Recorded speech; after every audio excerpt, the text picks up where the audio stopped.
Welcome. Today we're going to tell you some stories, some really chilling accounts that came from sources shared with us. These are personal stories, basically, about frightening things that happen to people out in the wilderness. That's right. We've got a few different experiences here, and each one gives you a glimpse into these, well, unexpected and pretty unsettling events that happened when folks were camping or backpacking. We'll go through the details of each story together. And maybe see what makes these moments feel so uniquely terrifying, Exactly. What can we learn from them? Okay, so let's start with this one account. It's from a Boy Scout, only 15 years old. He was on a campout, but his friend canceled last minute, so he ended up alone in his tent. Right, and the source mentions the Scoutmasters actually had them pitch their tents kind of far apart, not really close together like you might think they would for, safety. Yeah, a bit strange. Which kind of sets the scene, right? That isolation. It really does. Even within a group activity, feeling alone like that, it makes you feel vulnerable. Totally. So he's asleep, middle of the night, and he wakes up. He hears someone stomping around his tent, just walking in a circle. His first thought is, okay, it's another scout messing around, maybe going to the bathroom or something. He even calls out, like, who is that? No answer, right? The source says the stomping just kind of stopped for a second. Yes, stopped, and then he heard it stomping away, like, into the woods. It's just weird. Not what you expect. Super weird. He almost went after them, but then thought, nah, better not. Tries to get back to sleep. But then he comes back. The stomping. Oh, no. Circling his tent again. So now he's getting kind of annoyed, thinking he'll just confront whoever it is. He unzips the tent flap, expecting to see, another kid. And this is where it gets really scary. He unzips a tent, and standing right there isn't a kid. It's a grown man. Yeah, described as probably 6'5", mid-30s. The scout, the source says, was just frozen, heart pounding, couldn't even scream at first. And the man doesn't say a word. No.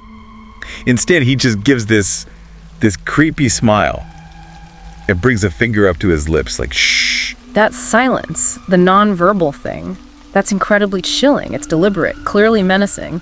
But the reason is just hanging in there, unknown. Exactly. That ambiguity is terrifying. The scout's reaction, pure instinct. He just spun around and ran, screaming for his scoutmaster. Good reaction. The Scoutmasters, they reacted quickly too, right? Ran back with him. Yeah, ran back to the tent. They even had a hunting rifle. But the man was just gone. Vanished. But they found proof. They did. That's key. They found the tracks, the man's footprints walking around and around the tent. Physical evidence. Wow. Okay, so that confirmation, knowing it wasn't just fear playing tricks, that adds a whole other layer. And the immediate aftermath, what did they do? The source says the Scoutmasters were clearly spooked. They made everyone move their tents immediately, like literally right on top of each other. No more distance. Makes sense. And they cut the whole trip short. Packed up and left the next day. Understandable. And the long-term effect on the scout. It's dark. The narrator says flat out, they have never gone camping again since that night. And they never will. Wow. It just shows how fast that feeling of safety can just shatter. Especially when you feel isolated. And sometimes the scariest threats aren't loud, they're just quiet and watching. Yeah, that shift from thinking it's a dumb prank to seeing that man, that's pure terror. Absolutely. Okay, let's move to the next story. This one takes place near the Willamette River area. It involves a group of friends, and their fun night camping took a pretty dark turn. Right, they'd been out having a good time, hiking, fishing, maybe some music. Source mentions they'd been drinking a bit too. It was late, after 2 a.m. So yeah, relaxed, maybe guard down a little, which, can happen. Definitely. The narrator was sharing a tent with one friend, and they had two other friends in another tent nearby. We start hearing laughing outside the tent. Okay. Initially, they just figure, it's our friends in the other tent messing around. They even kind of laugh along for a bit, then it gets annoying, so they yell out, hey, quiet down. But the reply wasn't what they expected. Not at all. The friends yelled back, it isn't us. Oof. Chills. Right there. Yeah, total shock. The narrator sits right up. They realize, wait, it's only one person laughing. And it doesn't sound like either of their friends. Plus, who else would be way out here this late? Super weird. And the fear just builds from there, doesn't it? Just based on sound. Totally. The laughing starts getting closer and louder, moving towards their campsite. Their friends in the other tent start yelling that they're freaked out too. So everyone hears it closing in. Yeah. As it gets closer, the narrator can tell it's definitely a male laugh, maybe 30s, 40s. The source described it as sounding kind of drunk, like someone having fun with friends. But again, they could only hear the one voice laughing. And there was something off about the laugh itself, wasn't there? Yes. The source uses the phrase indescribably creepy, said it sounded like the laugh was missing something. Just this really unsettling quality. Hard to explain, but you just know it's wrong. Okay, that's deeply disturbing. And then comes the part that defies logic. Right. The laughing gets right to the edge of their campsite. Right there. But they couldn't hear any footsteps. None at all. Which, in the woods at night... Seems impossible. The source specifically says, it felt impossible to move to that area without making noise. Leaves, twigs, something. That disconnect. Yeah. Hearing the laugh move closer but not hearing the steps, that messes with your head. It ramps up the psychological tension like crazy, even before anything physical happens. Exactly. And then suddenly the laughing just stops. Yeah. Complete silence. Oh, man. The source says they were just frozen in the tent, looking at each other, totally terrified but trying not to panic. Yeah. Then the silence breaks. But it's a new sound. What was it? Something rubbing against the tent fabric. Right near them. And then they saw it. Through the tent wall, in the moonlight. The outline of a hand. Pressing against the fabric. Okay, that's it. Time to run. Pure panic. Screaming. They scrambled out of the tent as fast as they could and just bolted into the woods. Their friends were right behind them, ran flat out for maybe 5 minutes, somehow stumbled upon their car. Adrenaline just takes over. Totally. One friend apparently puked from running so hard they just jumped in the car and drove away, even though they'd been drinking. Felt, completely justified. I mean, yeah, in that situation, who wouldn't? They called it the most horrific experience. He had no idea who or what it was, or what it wanted. That lingering unknown. It's terrifying, and that story really shows how sound, especially sounds that don't make sense like the missing footsteps, can just build that dread until the physical thing, the hand, becomes almost unbearable. Yeah, the mystery just hangs there. Which leads kind of into our next story, actually. Okay. It's different because the really chilling part wasn't the encounter itself, but something found after. Ah, okay, so what's this one about? It's a solo backpacking trip. Narrator went out into the remote Canadian wilderness a few weeks right after college. And the source really stresses how isolated this person was, right? Like middle of nowhere. Exactly. Nearest town was a 3-hour bus ride away. In 7 days out there, they only saw one other person, and that was just someone in a canoe way off in the distance. Felt totally alone. Okay, setting the scene again. Complete isolation. Right. And this was back before everyone had digital cameras, so they were using disposable ones. Took a bunch of pictures, scenery, the usual stuff. Makes sense. The horror hit when they got back home. Got the film developed. And about halfway through the first roll of pictures, there were 2 photos that they definitely didn't take. Oh, what were they of? They were pictures of the narrator, asleep, In their tent. tucked into their sleeping bag. Wait, pictures of them sleeping? Taken from inside the tent? Seems like it, or at least from right at the opening, looking in, utterly violated. Oh my god. That is deeply, deeply unsettling. Yeah. What was their reaction? The source says they literally freaked out, had a complete breakdown. Wouldn't you? To this day, they still have absolutely no idea how those pictures got taken. Because the implication is someone found their tent in the middle of nowhere. Found them asleep, vulnerable. Opened the tent, took photos, and left without a trace. Exactly.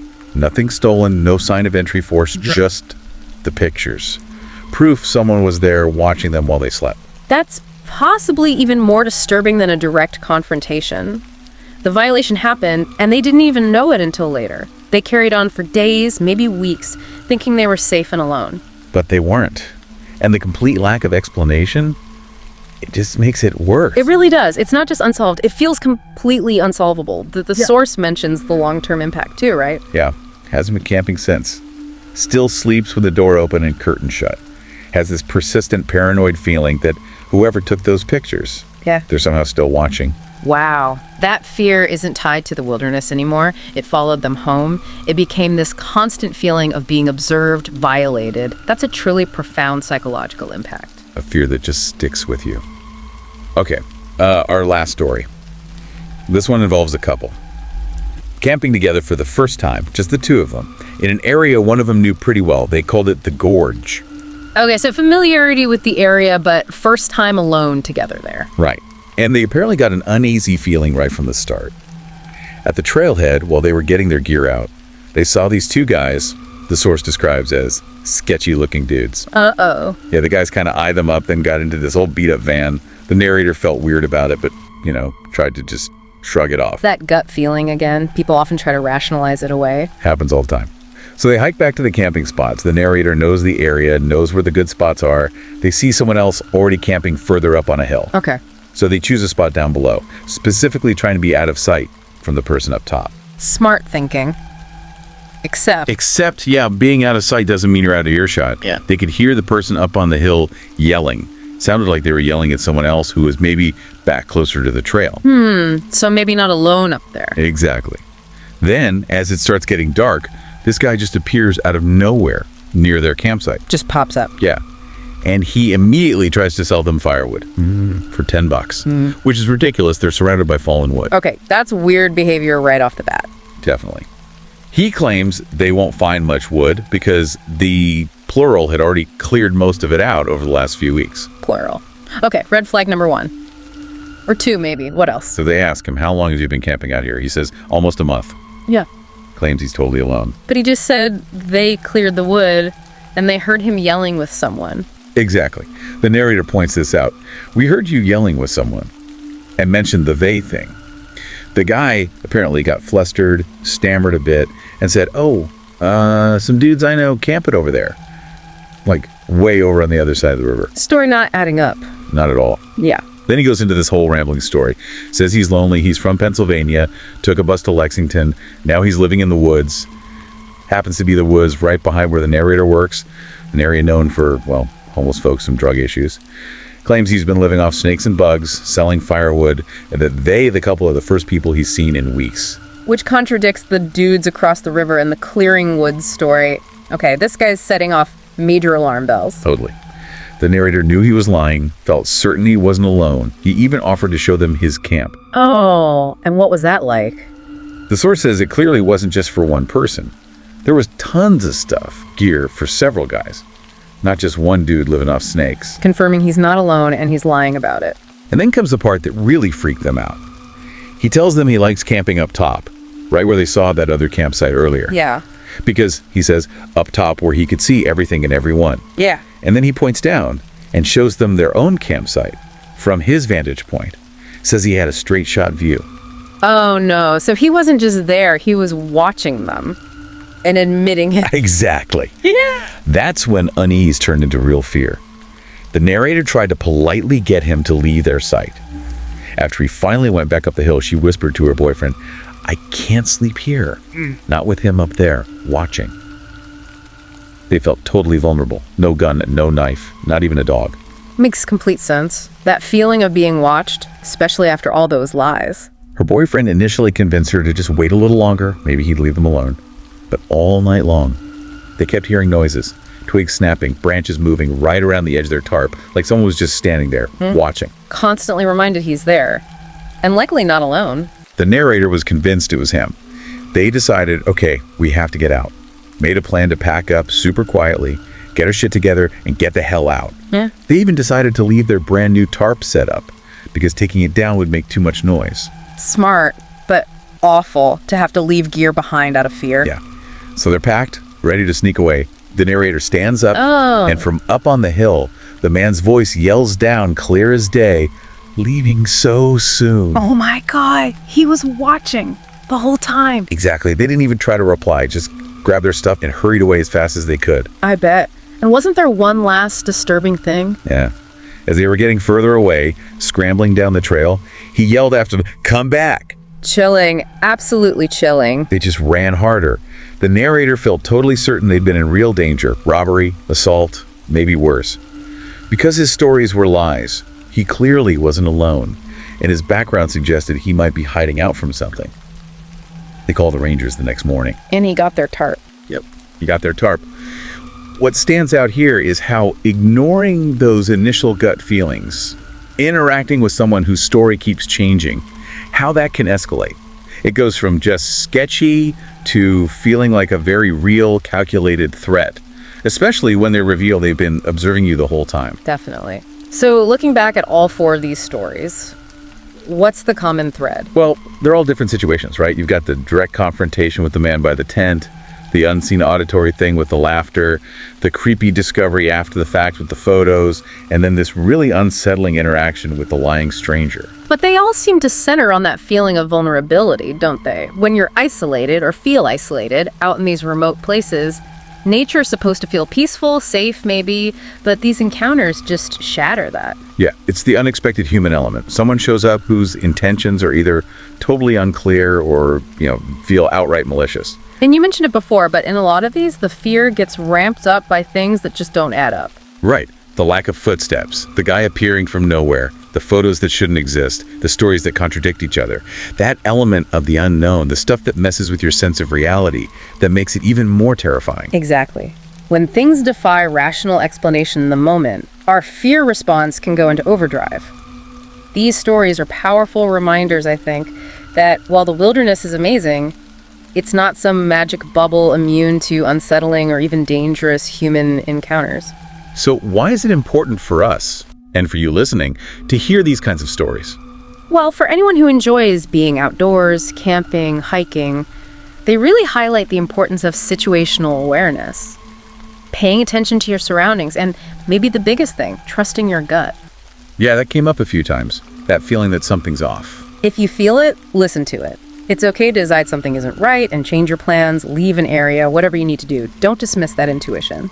And these stories also show the after effects, right? The long-term psychological impact. Absolutely. An experience like this can turn something you love, like camping, into a source of real fear and anxiety, sometimes for years, like we saw with the scout and the photographer. We've definitely shared some truly chilling stories today, pulled right from the experiences people shared in our sources. Yeah, these tales definitely leave you with a lot to think about, especially regarding heading out into remote places and the kinds of unexpected, unsettling things that can happen. Thank you so much for joining us to hear these unsettling tales from the wild. If you found these stories compelling, if they made you think, please consider helping us out, you can hit that like button, maybe share this with someone else you think might find it interesting. And, of course, subscribing to our channel, Horror Docs, means you won't miss out on more stories and explorations like this one. Every little bit helps us keep doing this. Absolutely. So, until next time, stay aware out there, and remember to trust your instincts. Goodbye for now.